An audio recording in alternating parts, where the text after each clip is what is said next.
আসসালামু আলাইকুম রহমতুল্লাহ। সুপ্রিয় দর্শক মণ্ডলী, মেহমেদ ফাতিলার সুলতানি সিরিজের ৩২ নম্বর ভলিউমটি এবং কুরুলিস ওসমানের ১৭৮ নম্বর ভলিউমটি সময় মতো রিলিজ হয়নি।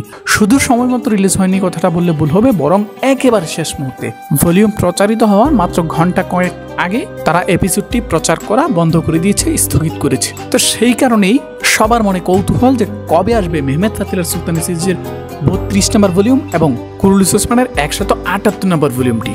দর্শক, আজকের ভিডিওতে আমরা জানাবো মেহমেদ ফাতি সিরিজের ৩২ এবং কুরুলিস ওসমানের ১৭৮ নম্বর ভলিউমটি কবে রিলিজ হবে সে বিষয়টা। তার আগে দর্শক চলুন জেনে নেই কি কারণে কেন হঠাৎ করে ভলিউমগুলো প্রচারিত বন্ধ করা হয়েছে।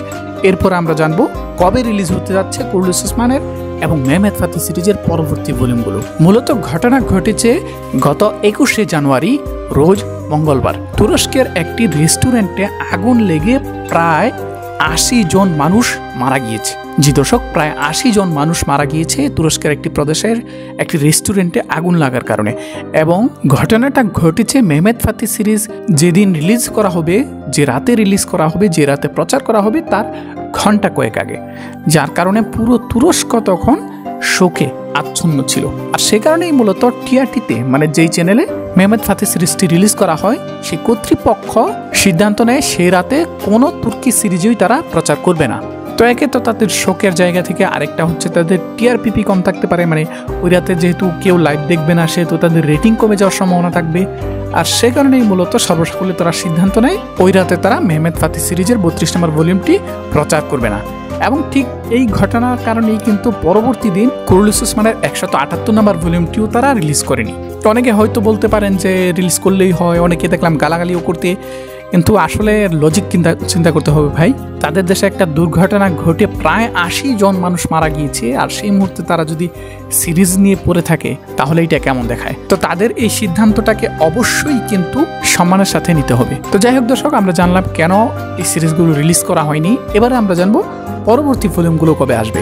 মেহমেদ ফাতি সিরিজের ৩২ নম্বর ভলিউমটি সবকিছু ঠিকঠাক থাকলে ২৮শে জানুয়ারি রোজ মঙ্গলবার রাতে তুর্কি ভাষায় প্রচারিত করা হবে লাইভ, এবং এর পরের দিন অর্থাৎ ২৯শে জানুয়ারি রোজ বুধবারে বাংলাদেশে আপনারা বাংলা সাবটাইটেল সহ পেয়ে যাবেন। এবং দর্শক, আমাদের হাতে যে আপডেট, সে আপডেট বলছে কুরুলিস ওসমানেরও ১৭৮ নম্বর ভলিউমটি ২৯শে জানুয়ারি রোজ বুধবার রাতে তুর্কি ভাষায় লাইভ সম্প্রচার করা হবে, এবং এর পরের দিন অর্থাৎ ৩০শে জানুয়ারি বাংলাদেশে বাংলা সাবটাইটেল সহ আপনারা পেয়ে যাবেন। মানে মাঝখান দিয়ে ১ সপ্তাহ গ্যাপ দেওয়া হয়েছে, আর কোনো গ্যাপ দেওয়া হবে না। এটাই হচ্ছে আমাদের হাতে সর্বশেষ আপডেট, তাই টেনশনের কোনো কারণ নেই। সময় মতোই আপনারা কুরুলিস ওসমান এবং মেহমেদ ফাতি সিরিজের পরবর্তী ভলিউমগুলো পেয়ে যাবেন। দর্শক, সবকিছু মিলিয়ে এই ছিল আজকের ভিডিও। আজকের ভিডিওটি আপনাদের কাছে কেমন লেগেছে সেটি অবশ্যই কমেন্ট বক্সে কমেন্ট করে জানিয়ে দেবেন। দেখা হচ্ছে সোনালী অতীতের অন্য কোনো ভিডিওতে, সেই পর্যন্ত আমাদের সাথেই থাকবেন। আসসালামু আলাইকুম ওয়া রাহমাতুল্লাহ। এই ঠান্ডার শীতে মোল্লাবাজার অনলাইন শপে চলছে গরম অফার। আমাদের প্রায় প্রতিটা পণ্যেই চলছে বিশাল মূল্য ছাড়। তাই স্ক্রিন দেওয়া হোয়াটসঅ্যাপ নাম্বার যোগাযোগ করে মোল্লাবাজার অনলাইন শপের এই পণ্যগুলো কিনতে পারেন সারা বাংলাদেশের যে কোনো জায়গা থেকে, তাও একদম ঘরে বসেই।